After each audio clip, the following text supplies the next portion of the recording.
तो hello friends, welcome back to our YouTube channel ITI step forward. तो friend, जो हम फिटर सेकंड ईयर के लिए एमसीक्यू क्वेश्चन आंसर को डिस्कस कर रहे थे, तो उसकी क्लास 9 तक क्वेश्चन आंसर को डिस्कस कर लिया था। तो ये हमारी क्लास नंबर 10 है। तो इससे पहले अगर आपने बाकी के 9 वीडियोस को नहीं देखा है तो चैनल की प्ले लिस्ट पर जाकर आप उन वीडियोस को देख सकते हैं। और ये हमारा कौन सा सेमेस्टर है फ्रेंड्स? तो ये हमारा सेमेस्टर 4 है। इससे पहले हम सेमेस्टर 3 के वीडियोस को भी डिस्कस कर चुके हैं, जो आपके सेकेंड ईयर एग्जाम के लिए बहुत ही ज़्यादा हेल्पफुल होने वाले हैं। तो जो हमारी क्लास नंबर 9 थी उसमें हमने क्वेश्चन 35 तक क्वेश्चन आंसर को डिस्कस कर लिया था। तो आज से हम क्लास मतलब क्वेश्चन नंबर 36 से क्वेश्चन आंसर को डिस्कस करने वाले हैं।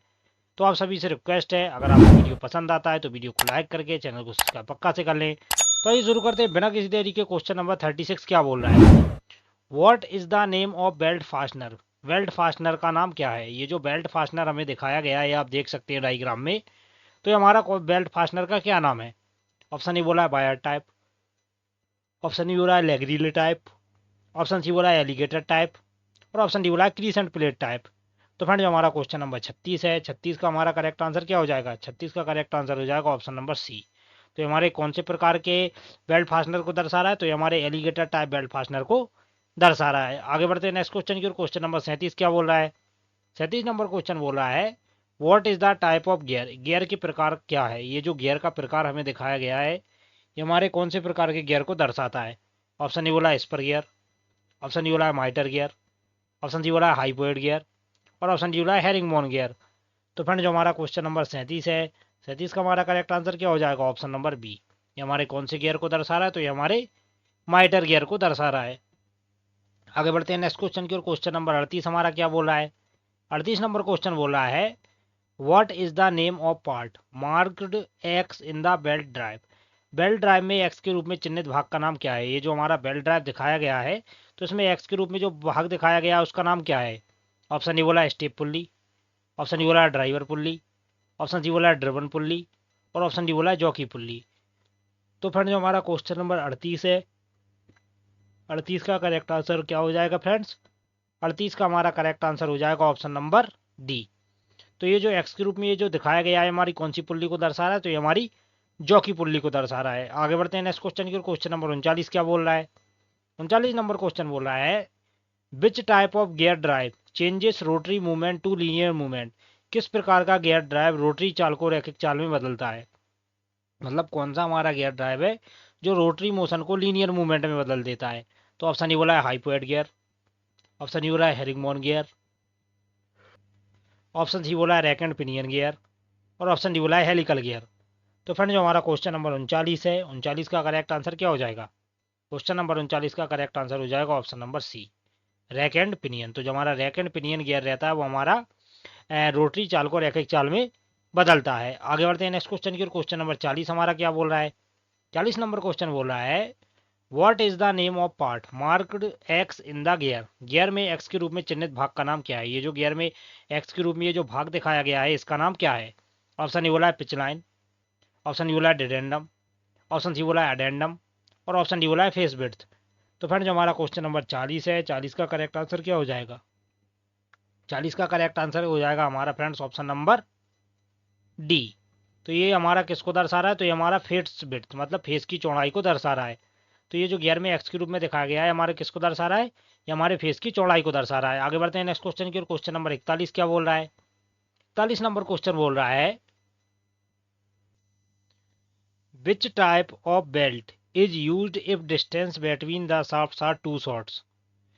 यदि शाफ्ट के बीच की दूरी बहुत कम है तो किस प्रकार की बेल्ट ड्राइव का उपयोग किया जाता है? तो जो हमारी शाफ्टें रहती हैं उनके बीच की दूरी अगर बहुत कम है तो वो उसके लिए हम किस प्रकार की बेल्ट का यूज करेंगे?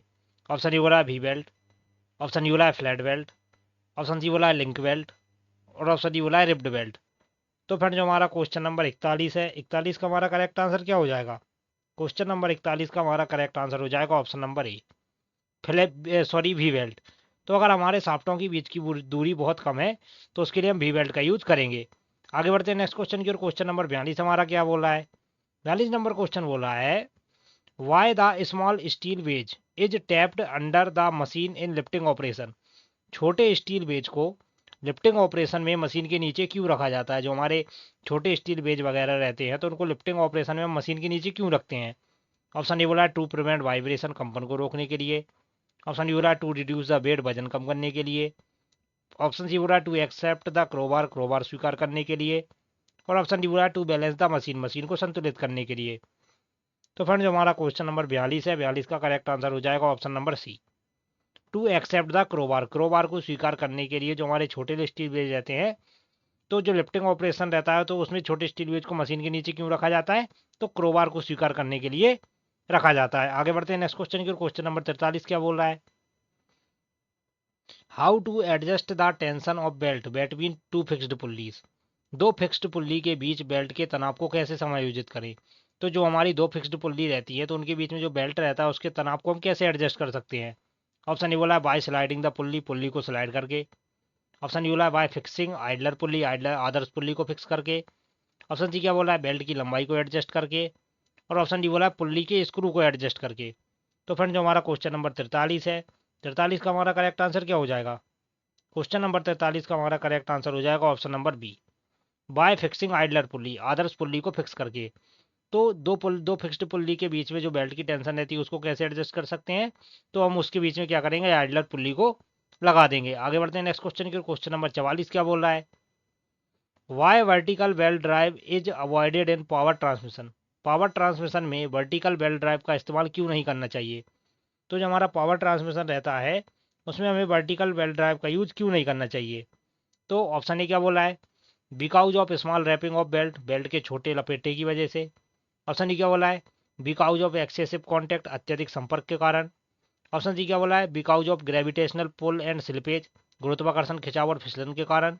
और ऑप्शन डी बोला है because of increase in surface speed of pulleys, pulley की सतह में गति की वृद्धि के कारण। तो जो हमारा क्वेश्चन नंबर 44 है इसका करेक्ट आंसर हो जाएगा ऑप्शन नंबर सी, गुरुत्वाकर्षण खिंचाव और फिसलन के कारण। तो जो हमारा पावर ट्रांसमिशन में वर्टिकल ड्राइव रहता है तो उसका यूज हम क्यों नहीं करते हैं, तो गुरुत्वाकर्षण जो हमारा खिंचाव रहता है और फिसलन के कारण हम उसका यूज नहीं करते हैं। तो 44 का करेक्ट आंसर हो जाएगा ऑप्शन नंबर सी। आगे बढ़ते हैं नेक्स्ट क्वेश्चन की। क्वेश्चन नंबर 45 क्या बोल रहा है, 45 नंबर क्वेश्चन बोला है, what is the name of coupling, coupling का नाम क्या है। ये जो कपलिंग हमें दिखाई गई है तो इस कपलिंग का नाम क्या है। ऑप्शन ए बोला है स्लिप कपलिंग। ऑप्शन डी बोला है प्लेट कपलिंग। ऑप्शन डी बोला है क्लैंप कपलिंग। और ऑप्शन डी बोला है यूनिवर्सल कपलिंग। तो फ्रेंड जो हमारा क्वेश्चन नंबर 45 है, 45 का करेक्ट आंसर हो जाएगा ऑप्शन नंबर बी। ये हमारी कौन सी कपलिंग को दर्शा रहा है, तो ये हमारी प्लेट कपलिंग को दर्शा रहा है। तो 45 का करेक्ट आंसर हो जाएगा बी। आगे बढ़ते हैं नेक्स्ट क्वेश्चन की ओर। क्वेश्चन नंबर 46 क्या बोल रहा है, why the face of pulley is crowned in power transmission, power transmission में पुल्ली का फेस क्राउन क्यों होता है। जो हमारा पावर ट्रांसमिशन रहता है तो उसमें जो हमारा पुल्ली का फेस रहता है वो उसको क्राउन क्यों रखा जाता है। ऑप्शन ए बोला इंक्रीज द टेंशन, तनाव बढ़ाने के लिए। ऑप्शन बी बोला डिक्रीज द टेंशन, तनाव कम करने के लिए। ऑप्शन सी बोला keep the belt centralized, belt को केंद्रीकृत रखने के लिए। और ऑप्शन डी बोला allow the pulley free rotation, pulley को फ्रीली घुमाने के लिए। तो जो हमारा क्वेश्चन नंबर 46 है, 46 का करेक्ट आंसर हो जाएगा option number C, keep the belt centralized, belt को केंद्रीकृत रखने के लिए पावर ट्रांसमिशन में पुल्ली का फेस क्राउन किया जाता है। आगे बढ़ते हैं नेक्स्ट क्वेश्चन की ओर। क्वेश्चन नंबर 47 क्या बोल रहा है, बोल रहा है which graphical representation of the activities performed during manufacturing, विनिर्माण के दौरान की गई गतिविधियों का कौन सा आलेखी प्रतिनिधित्व है। तो जो हमारा विनिर्माण वगैरह रहता है तो उसके दौरान जो हम गतिविधियां रहती तो कौन सा आलेखी प्रतिनिधित्व है। तो ऑप्शन ए बोला है जॉब कार्ड। ऑप्शन डी बोला है प्रोसेस चार्ट। ऑप्शन सी बोला है बैच रिकॉर्ड फॉर्म। और ऑप्शन डी बोला है बैच प्रोसेसिंग फॉर्म। तो फ्रेंड जो हमारा क्वेश्चन नंबर 47 है, 47 का करेक्ट आंसर हो जाएगा option number B, process chart. तो विनिर्माण के दौरान की गई गतिविधियों का कौन सा आलेखी प्रतिनिधित्व है, तो जो हमारा प्रोसेस चार्ट रहता है वो हमारा आलेखी प्रतिनिधित्व के अंतर्गत आता है। आगे बढ़ते हैं नेक्स्ट क्वेश्चन की ओर। 48 क्या बोल रहा है, What is the name of the part marked X in the fast and loose pulley assembly?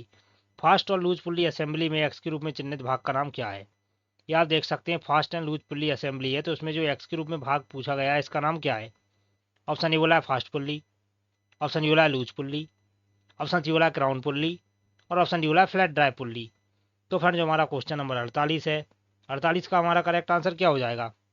48 का हमारा करेक्ट आंसर हो जाएगा, क्या हो जाएगा friend, option number A, fast pulley. तो ये हमारा किसको कौन सी पुल्ली को दर्शा रहा है, तो ये हमारे फास्ट पुल्ली को दर्शा रहा है। आगे बढ़ते हैं नेक्स्ट क्वेश्चन की ओर। क्वेश्चन नंबर 49 क्या बोल रहा है, 49 नंबर क्वेश्चन बोल रहा है which coupling is used in the place for slight relative movement is required, अल्प रिलेटिव मूवमेंट के लिए किस कपलिंग का उपयोग किया जाता है? तो अल्प रिलेटिव मूवमेंट के लिए हम किस प्रकार की कपलिंग का यूज करेंगे? ऑप्शन ए बोला है चेन कपलिंग, ऑप्शन डी बोला है फ्लैंज कपलिंग, ऑप्शन सी बोला है फ्लेक्सिबल कपलिंग और ऑप्शन डी बोला है मप कपलिंग। तो फ्रेंड जो हमारा क्वेश्चन नंबर 49 है, 49 का करेक्ट आंसर हो जाएगा ऑप्शन नंबर सी। अल्प रिलेटिव मूवमेंट के लिए हम किस कपलिंग का यूज करेंगे? तो वहां पर हम फ्लेक्सिबल कपलिंग का यूज करेंगे। तो 49 का करेक्ट आंसर हो जाएगा ऑप्शन नंबर सी। आगे बढ़ते हैं नेक्स्ट क्वेश्चन की ओर। क्वेश्चन नंबर 50 क्या बोल रहा है? 50 नंबर क्वेश्चन बोला है which is the imaginary circle on two mating gears. दो मैटिंग गियर पर काल्पनिक सर्कल कौन सा है? तो जो हमारे दो मैचिंग गियर रहते हैं तो उनके बीच में जो काल्पनिक सर्कल रहता है वो हमारा कौन सा है? ऑप्शन डी बोला है रूट सर्कल, ऑप्शन डी बोला है पिच सर्कल, ऑप्शन सी बोला है बेस सर्कल और ऑप्शन डी बोला है अडेंडम सर्कल। तो फ्रेंड जो हमारा क्वेश्चन नंबर 50 है, 50 का हमारा करेक्ट आंसर क्या हो जाएगा? Option number B, pitch circle. तो दो मैटिंग गियर पर जो काल्पनिक सर्कल रहता है वो हमारा कौन सा सर्कल रहता है? तो वो हमारा पिच सर्कल रहता है। मतलब पिच सर्कल को हम काल्पनिक सर्कल भी बोलते हैं। आगे बढ़ते हैं नेक्स्ट क्वेश्चन की ओर। क्वेश्चन नंबर 51 क्या बोल रहा है? बोल रहा है what is the name of radial distance between the pitch circle and root circle in gears. Gears में पिच सर्कल और रूट सर्कल के बीच की रेडियल दूरी का नाम क्या है?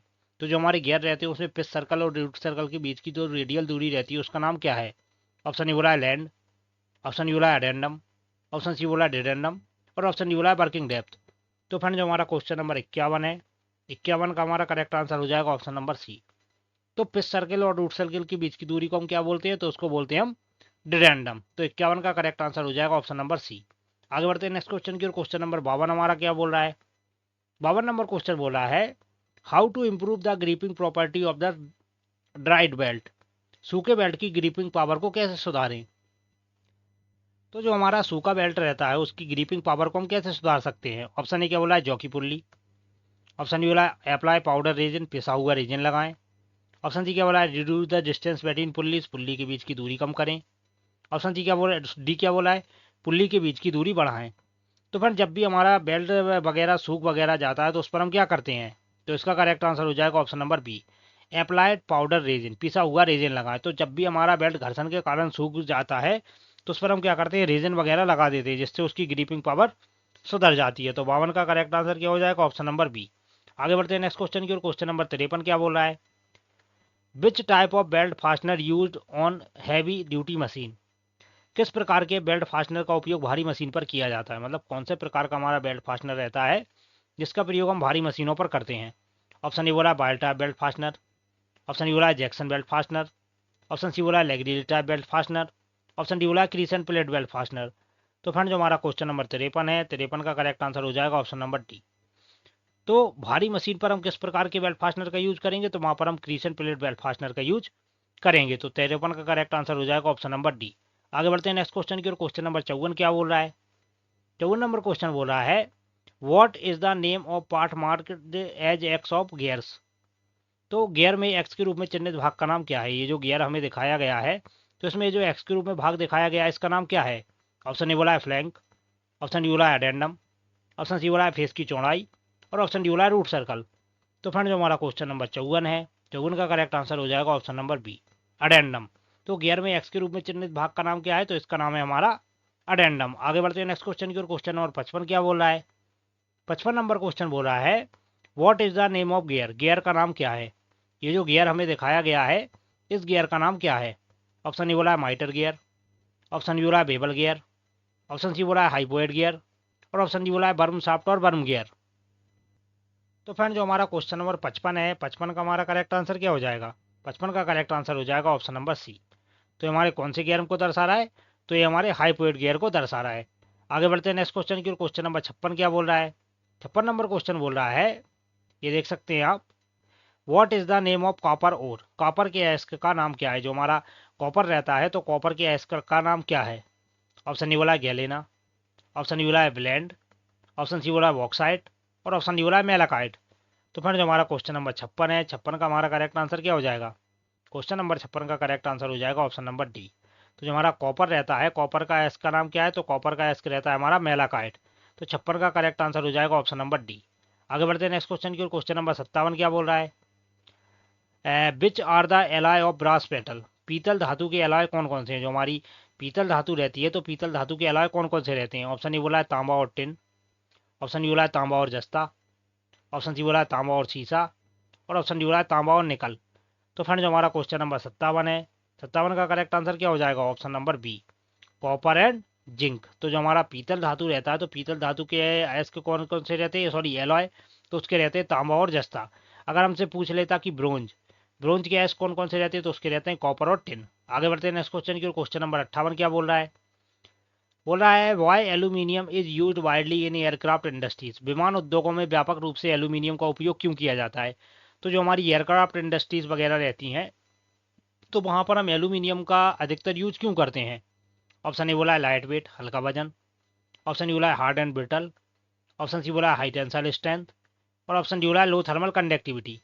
तो फ्रेंड जो हमारा क्वेश्चन नंबर 58 है, 58 का हमारा करेक्ट आंसर क्या हो जाएगा? 58 का करेक्ट आंसर हो जाएगा ऑप्शन नंबर ए।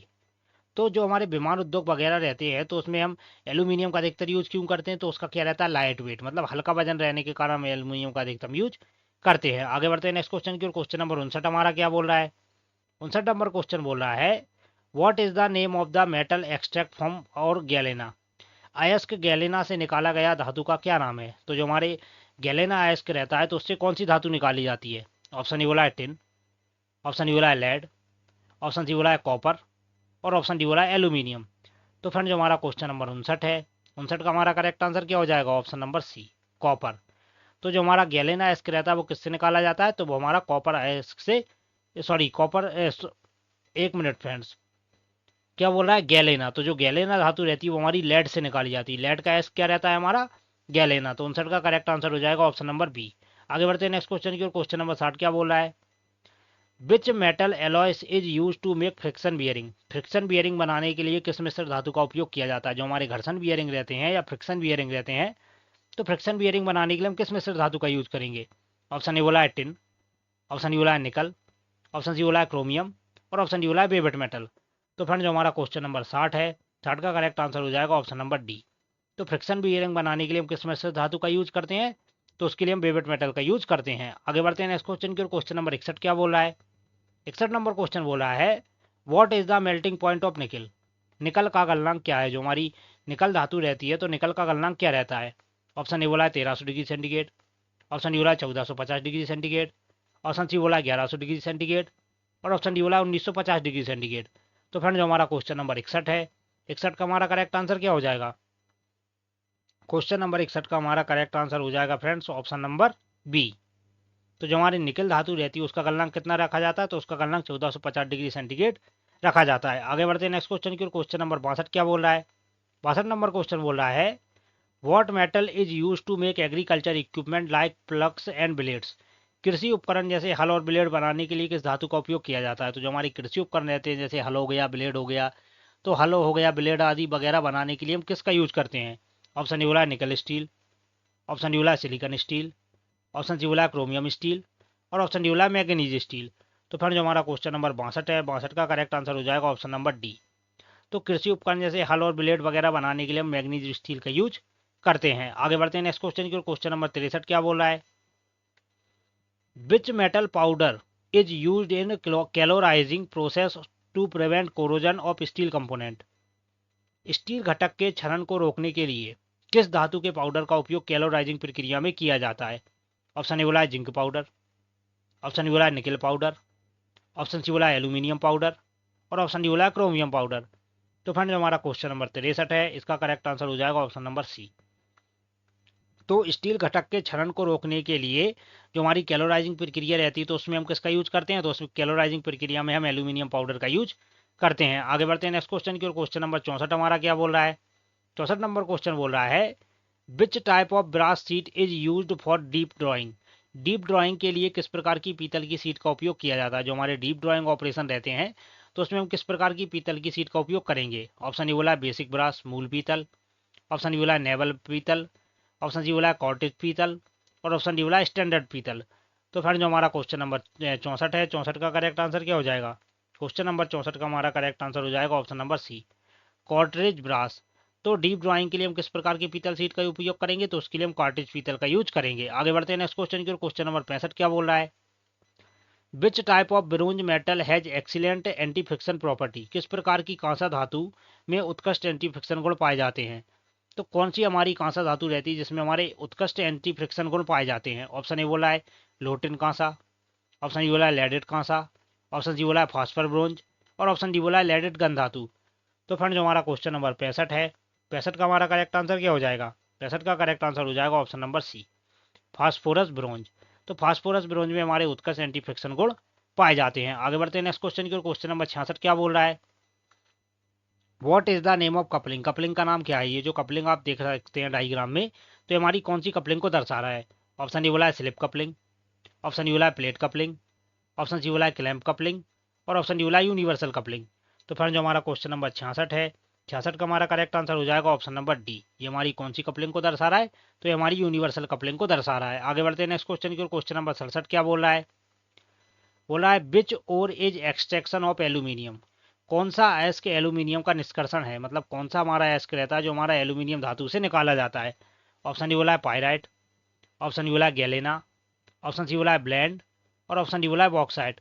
तो फ्रेंड जो हमारा क्वेश्चन नंबर 67 है, 67 का हमारा करेक्ट आंसर हो जाएगा ऑप्शन नंबर डी। तो जो हमारा एल्यूमिनियम रहता है वो हमारा बॉक्साइट अयस्क से निकाला जाता है। आगे बढ़ते हैं नेक्स्ट क्वेश्चन की ओर। क्वेश्चन नंबर 68 हमारा क्या बोल रहा है? 68 नंबर क्वेश्चन बोल रहा है what is the composition of leaded gunmetal of copper, tin and zinc? Leaded gunmetal में तांबा, जस्ता और टिन का कंपोजिशन क्या होता है? तो जो हमारा लेडेड गनमेटल वगैरह रहता है तो उसमें जो हमारा तांबा धातु हो गई, जस्ता धातु हो गई और टिन धातु हो गई, तो उसका जो कंपोजिशन रहता है वो कैसा रहता है? ऑप्शन ए बोल रहा है कॉपर 90%, सीसा 5% और टिन 5%। तो फ्रेंड्स मैं इसका डायरेक्ट आपको आंसर बता दे रहा हूँ। तो जो हमारा क्वेश्चन नंबर 68 है इसका करेक्ट आंसर हो जाएगा ऑप्शन नंबर डी। तो जो हमारा लेडेड गन मेटल रहता है, तो लेडेड गन मेटल में हमारा क्या रहता है? कॉपर रहता है 85%, सीसा सीसा रहता है 85%, 5% जस्ता रहता है और 5% उसमें टिन रहता है। आगे बढ़ते हैं नेक्स्ट क्वेश्चन की ओर। क्वेश्चन नंबर 69 क्या बोल रहा है? बोला what is the name of alloy consist copper and zinc? उस मिश्र धातु का नाम क्या है जिसमें तांबा और जस्ता होता है? तो उस धातु का हमारा नाम क्या है जिसमें हमारा तांबा और जस्ता होता है? ऑप्शन ए बोला है एल्यूमिनियम, ऑप्शन डी बोला है गनमेटल, ऑप्शन सी बोला है पीतल और ऑप्शन डी बोला है ब्रोंज कांसा। तो फिर 69 का करेक्ट आंसर क्या हो जाएगा? ऑप्शन नंबर सी, ब्रास पीतल। आगे बढ़ते हैं नेक्स्ट क्वेश्चन की ओर, जो कि हमारी वीडियो का लास्ट क्वेश्चन है। और क्वेश्चन नंबर 70 क्या बोल रहा है? बोला है एक्स के रूप में चिन्हित भाग का नाम क्या है? तो फ्रेंड्स क्वेश्चन नंबर 70 का मैं आपको डायरेक्ट आंसर बता दे रहा हूँ। 70 का हमारा करेक्ट आंसर हो जाएगा ऑप्शन नंबर सी। तो ये हमारा कौन सी पुल्ली को दर्शा रहा है? ये हमारी लूज पुल्ली को दर्शा रहा है। तो फ्रेंड्स ये थे हमारी वीडियो के 70 क्वेश्चन। अगर आपको वीडियो पसंद आया हो तो वीडियो को लाइक करके चैनल को सब्सक्राइब पक्का से कर दें। तो मिलते हैं इसके नेक्स्ट पार्ट में, तब तक के लिए जय हिंद।